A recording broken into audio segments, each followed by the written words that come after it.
Hello friends, I am advocate Babita और हमारे साथ हैं एडवोकेट पूनम कौर।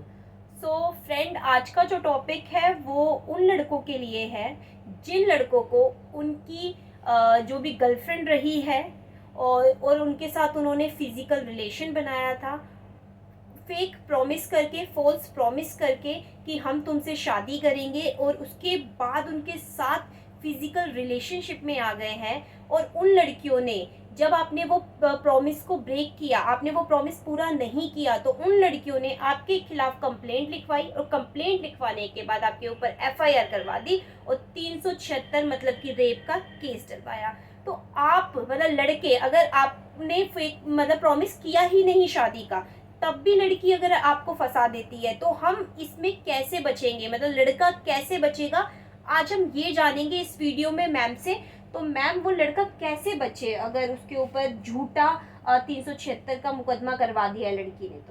तो उसमें जो फॉल्स प्रॉमिस है कि उसने उसको झूठ बोलकर लड़के ने बोला कि मैं तुमसे शादी करूंगा और तुम रिलेशन में आ जाओ मेरे, मतलब फिजिकल रिलेशन में। और यहाँ पर जो लड़का है उसको बचने के क्या चांसेस है, यही आप पूछना चाहते हो। Right ma'am. तो इसमें एक चीज है कि जो वो बोलती है लड़की कंप्लेंट में कि इस लड़के ने मुझसे झूठा शादी का वादा किया, तो सबसे मेन इंग्रेडिएंट यही है कि झूठा शादी का वादा किया। तो लड़के को ये प्रूव करना है कि मैंने ऐसा कोई वादा किया ही नहीं था। अगर यहाँ पर लड़का ये सक्सेसफुल हुआ, ये प्रूव करने में सक्सेसफुल हुआ कि ऐसी कोई भी प्रॉमिस, शादी का प्रॉमिस उसने इस लड़की के साथ नहीं किया था, तो वो केस जीत सकता है, यानी उस पर रेप चार्जेस नहीं लग सकते हैं। लेकिन अब सबसे बड़ी बात यह है कि जो प्रॉमिस किया ही नहीं है, क्योंकि बात दो जनों के बीच में है, लड़के के बीच में और लड़की के बीच में। तो अब लड़की झूठ बोल रही है या लड़का झूठ बोल रहा है, इट इज वेरी कॉम्प्लिकेटेड। क्योंकि इसीलिए यहाँ पर हमें जैसे लड़की जाती है थाने में, जाती है अपनी कंप्लेंट लिखवाती है कि मेरे साथ इस फलाने वो पूरी स्टोरी लिखती है कि ये फलाने लड़के ने मेरे साथ वादा किया कि मैं शादी करूंगा, और उसके बाद शादी के बाद उसने मेरे साथ ये भी कहा कि हमारी 1 महीने में, 2 महीने में, कल परसों शादी हो जाएगी, मेरे साथ फिजिकल हो गया और या फिर अब शादी से मना कर रहा है। ये तो उस लड़की को पता है या उस लड़के को पता है। लेकिन अब इसमें हम सच्चाई कैसे बाहर निकालेंगे, क्योंकि जो झूठ होते हैं ना उसके पांव कभी होते ही नहीं है, ये तो एक पुरानी कहावत है। तो इसमें क्या है कि वकील का काम क्या है कि जो एफआईआर है, जो उस लड़की ने उस टाइम एफआईआर लिखी थी, और उसके बाद लड़की के 164 के बयान होते हैं, ठीक है, और कोर्ट में उसके स्टेटमेंट भी होते हैं। तो ये तीन चीजें अलग अलग जगह पर होती है। एफआईआर थाने में होता है, वह 164 बयान मजिस्ट्रेट के पास होता है, और फिर जो स्टेटमेंट होते हैं वो जज साहब के पास होता है। तो यहाँ पर लड़की ना अलग अलग बयान देती है। अब अगर वो मेरे मेरे पास भी ऐसे मैटर है जिसमें मैंने बहुत रिसर्च वर्क किया है, क्योंकि इन मैटर्स में बहुत रिसर्च वर्क करना पड़ता है, क्योंकि इसमें वो चीज हमें दिखानी है कि लड़की झूठ बोल रही है। और अब लड़की झूठ बोल रही है, उसके लिए हमें एफआईआर पढ़नी है कि लड़की ने क्या एफआईआर में भी वही कंटेंट्स बोले हैं जो 164 में बोले हैं, क्या उसने स्टेटमेंट में भी वही स्टेटमेंट दी है जो उसने एफआईआर और 164 में दिए हैं। और दूसरा स्टेज इसका आता है क्रॉस का, जब हम उसको क्रॉस करते हैं, ठीक है। तो हमें वो तीनों चीजें इस तरह से उसे पूछनी है कि ये लड़का ये प्रूव कर सके कि लड़के की कंसेंट थी ही नहीं, लड़के ने कभी ऐसा बोला ही नहीं था कि मैं तुमसे शादी करूंगा। अगर ये क्रॉस में आता है और अगर ये प्रूव होता है कि यहाँ कंसेंट नहीं है, तो जैसे मैंने पहले कहा है कि रेप केस नहीं बनता है। तो उसमें मैंने जैसे बहुत सारे इसमें मैंने कहा था कि मैंने बहुत इसमें काम भी किया है, रिसर्च वर्क की भी किया। तो मैं आपको कुछ जजमेंट्स बोलती हूँ। जजमेंट्स है state of UP versus Amar Singh. इसमें भी क्या हुआ था, इलाहाबाद हाई कोर्ट का मैटर है।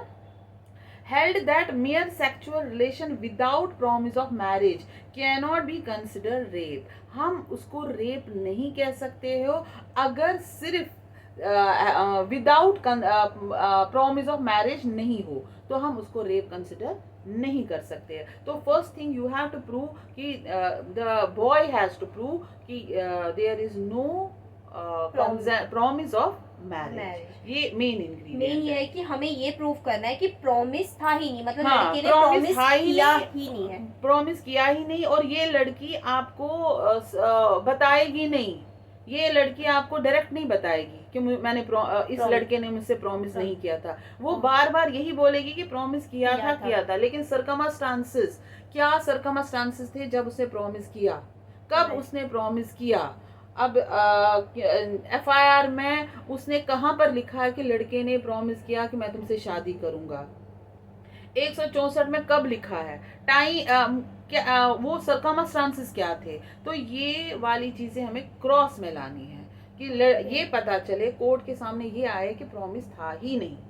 ओके मैम, तो हमें प्रॉमिस जो है ऐसे प्रूव कर सकते हैं कि हमें कॉन्ट्राडिक्शन लाना है। हाँ। उसके FIR से लेकर 164 के जो बयान होते हैं और जो स्टेटमेंट होती है जज के सामने, उन तीनों में हमें कॉन्ट्राडिक्शन लाना है। उन तीनों में कॉन्ट्राडिक्शन लाना है और ये हमें आपको अपना प्रूव करना है कि कोई प्रॉमिस था ही नहीं। ओके, मेंस हमारा फोकस यही होना चाहिए कि प्रॉमिस था ही नहीं। अब उसको Promise था कैसे ही प्रूव करना है वो टोटली डिपेंड करता है एडवोकेट पे कि वो कैसे नहीं, वो सरकमस्टांसेस पे है। अगर फॉल्स केस है तो ये क्रॉस में भी ऐसे क्वेश्चंस पूछने हैं जिससे ये पता चलेगा कि प्रॉमिस था ही नहीं, मैरिज का प्रॉमिस था ही नहीं। राइट। और अगर लड़की सच बोल रही है तो देखिए अगर लड़की सच बोल रही है और FIR से भी पता चलता है, वो वही स्टेटमेंट FIR में भी दे रही है और वहां पर भी 164 में भी ये पता चलता है और उसके कुछ ऐसे विटनेसेस भी है जो ये प्रूव करते हैं कि हाँ जी ये प्रॉमिस था, तो उस टाइम तो फिर वो रेप कंसिडर किया जाएगा। लेकिन आपने मुझे बोला कि लड़के को कैसे बचाव करना अगर फेक प्रॉमिस हुआ तो, मतलब प्रॉमिस हुआ ही नहीं है। हाँ, और जब प्रॉमिस होता ही नहीं है तो मेन इंग्रेडिएंट यही हमें करना कि प्रॉमिस हुआ ही नहीं है और प्रॉमिस नहीं हुआ है और हमें जजमेंट्स देने हैं। मेरे पास और भी बहुत सारे जजमेंट्स हैं जो ये दिखाते हैं, जो जिससे हमें ये हम प्रूव कर सकते हैं कि फॉल्स प्रॉमिस जब था ही नहीं तो फॉर मैरिज तो वो रेप कंसिडर नहीं होता है। ओके मैम, साथ ही साथ मेरा एक क्वेश्चन और है, मैं कि रिलेशंस मतलब ये फिजिकल रिलेशन बनाया है लड़के लड़की, कोई भी मैरिड नहीं है, मान लो लड़का नहीं है मैरिड, लेकिन जब लड़का मैरिड है, उसकी ऑलरेडी शादी हो चुकी है, जो लड़की मैरिड नहीं है, वो रिलेशनशिप, वो जब फिजिकल रिलेशनशिप में आते हैं तो क्या उसको रेप कंसीडर किया जाएगा? अच्छा, आप ये कहना चाहते हो कि लड़का मैरिड है, हाँ, लड़का और मैरिड है, जो वो लड़की है दूसरी लड़की वो उसे ये कह रही है, वो कह रही है कि इससे मुझे शादी का झांसा दिया और तो प्रॉमिस किया शादी उसमें का। मैं आपको साफ साफ बताऊंगी कि जो लड़की ये कंप्लेंट करती है कि इसने मुझे शादी का झांसा देकर, प्रॉमिस देकर मुझसे रिलेशन बनाई है, तो पहले ये आपको ये प्रूव करना है कि वो लड़का मैरिड था, ये उस लड़की को पता होना चाहिए। अगर उस लड़की को ये पता है कि लड़का मैरिड है और in spite of this he knows that boy is married, वो फिर भी उसे ये कह रही है, वो फिर भी ये कह रही है कि लड़के ने मुझसे शादी करने का वादा करके रिलेशन में ले आई, तो वहां पर रेप नहीं बनता है, क्योंकि लड़का ऑलरेडी मैरिड है और लड़की को ये नॉलेज होना चाहिए, जो ये कंप्लेंट करती है उसको ये नॉलेज होना चाहिए कि ये लड़का जो है वो मैरिड है। और उसके अगर ये लड़का प्रूव कर सकता है कोर्ट में कि भाई ये इस लड़की को ये पता था, जैसे हम क्रॉस करते हैं तो उसमें एक सवाल पूछा जाएगा इस लड़की से जिसे कंप्लेंट की है कि भाई क्या आपको पता है कि लड़का पहले ही मैरिड था, तो वो ये बोलेगी ऑब्वियसली यस, या अगर वो नो भी बोलेगी तो दूसरा सवाल फिर उसी डायरेक्शन में पूछा जाएगा कि भाई जब आपको ये पता था कि ये मैरिड था तो तुमने इससे मैरिज करने, फिर तुम इसके क्यों मान गई कि ये मैरिज, क्या दूसरी मैरिज करना चाहती थी इससे। तो ये सारे क्रॉस में सवाल पूछे जाएंगे और अगर ये प्रूव हो जाता है कि लड़की को नॉलेज है, इसमें आपको फोकस करना है, जैसे मैंने पहले कहा कि पहले वाले में आपको फोकस करना है कि प्रॉमिस हुआ ही नहीं है, और इस वाले केस में आपको फोकस करना है कि लड़की को जो कंप्लेंट कर रही है उसको पता था कि ये मैरिड है, Married और है। इसके बावजूद भी वो रिलेशन मैम में आए। इसके इसके रिगार्डिंग भी मैंने, जजमेंट क्योंकि है। मेरे मैटर्स है, इसके रिगार्डिंग भी मैंने बड़ा सर्च वर्क किया, क्योंकि आजकल ये ऐसा होता है, आमतौर पर यही मैटर्स आ जाते हैं। तो इसमें मैंने है एक केस आपको बताती हूँ, Rajesh Kumar versus state of Bihar 2020 का है, पटना हाई कोर्ट का है, जहां रूल किया गया है that if the complainant had knowledge of the accused marital status and still engaged in relationship, section 376 subsection 2 and IPC cannot be applied। तो वो नहीं अप्लाई करना है। तो आपको पहले स्टेजेस पता होना चाहिए। जो ये प्रॉमिस, फॉल्स प्रॉमिस है, तो ये सब चीज़ें आपको पहले ग्राउंड वर्क करना होगा कि क्या इसमें यही है कि लड़की को नॉलेज था कि वो मैरिड है।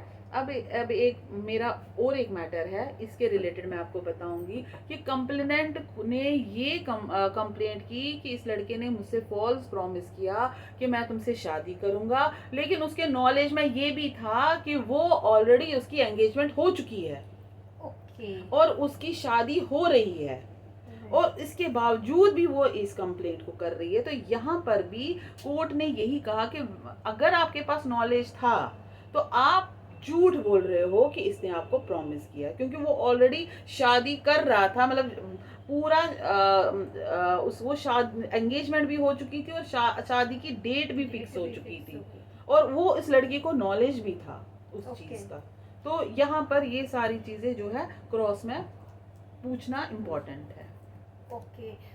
तो सारा खेल क्रॉस का है कि क्रॉस कैसे किया जाएगा जिससे कि लड़का जो है इजीली। देखिए हमारे पास और कुछ है ही नहीं ना, क्योंकि लॉ, अगर हम भारत की बात, इंडिया की बात करेंगे, तो यहाँ जो लड़की बोलती है, चाहे वो रेप के बारे में बोलेगी, चाहे वो फॉल्स प्रॉमिस के बारे, मैरिज के बारे में बोलेगी, 498A के बारे में बोलेगी, DV के बारे में बोलेगी, तो लड़की का कहना ही मानते हैं, वो ही सफिशिएंट है। लड़की कंप्लेंट लिखती है, उसी पर FIR होता है। तो मैम जैसे कि हमने ये, हमें लग रहा है और हमें दिख भी रहा है, जैसे ये मान लो FIR में उसने कुछ और बोला है, 164 में कुछ और बोला, स्टेटमेंट कुछ और दे दिया, तो क्या इसके बाद हम क्या कर सकते हैं कि FIR जैसे कि FIR ही रद्द हो जाए, कुछ ऐसा है प्रोविजन? इसमें देखिए, अगर आपको लग रहा है कि क्रॉस में, या अगर आपको पहले लग रहा है कि ये FIR 164 के बयान और ये गलत है, हाँ। तो उसमें आप एक और स्टेप उठा सकते हो, हाई कोर्ट जा सकते हो उस FIR को क्वॉश करने के लिए,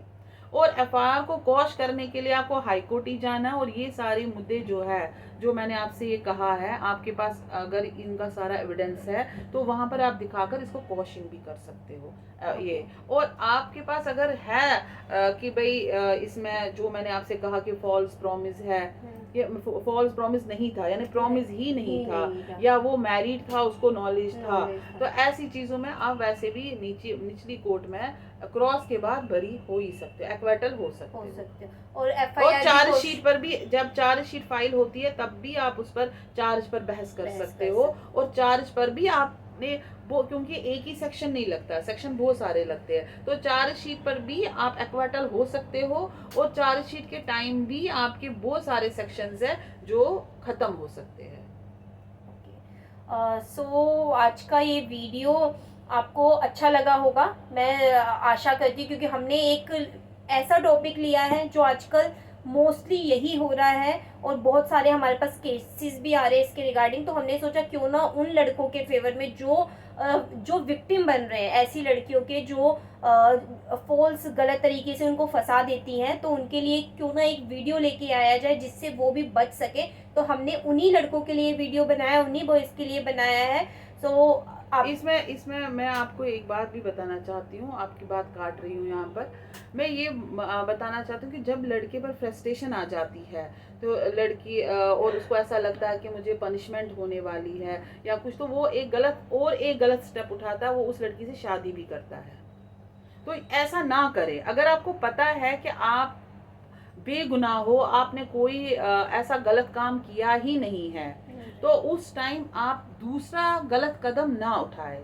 और ये याद रखिए, अगर आपने प्रॉमिस ही नहीं किया है तो रेप बनता नहीं है। और अगर आपका फिजिकल रिलेशन किसी लड़की के साथ बना है और उस लड़की का कंसेंट है। तो जैसे मैंने आपसे कहा कि जब आप एफआईआर पढ़ोगे, जब आप 164 के बयान पढ़ोगे और जब आप स्टेटमेंट पढ़ोगे और जब आप क्रॉस करोगे उस लड़की से, तो आपको 3-4 चीज़ों का बात में याद रखना है कि सबसे पहली बात है कि आपने कभी प्रॉमिस किया नहीं, ठीक है। दूसरी बात ये है कि इस लड़की को आपके बारे में अगर आप मैरिड हो तो पता था।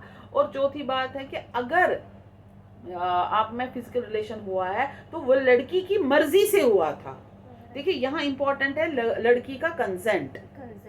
अगर लड़की अपनी कंसेंट से फिजिकल रिलेशन में आती है तो वो रेप कंसिडर नहीं किया जाता है। तो यहाँ कंसेंट भी इम्पोर्टेंट है। सो फ्रेंड्स, अगर आपको हमारी वीडियो पसंद आई हो तो उसको लाइक कीजिए, शेयर कीजिए ज़्यादा से ज़्यादा लोगों को, जिससे कि उनको भी इंफॉर्मेशन मिल पाए। और तब तक के लिए बाय बाय, नमस्कार।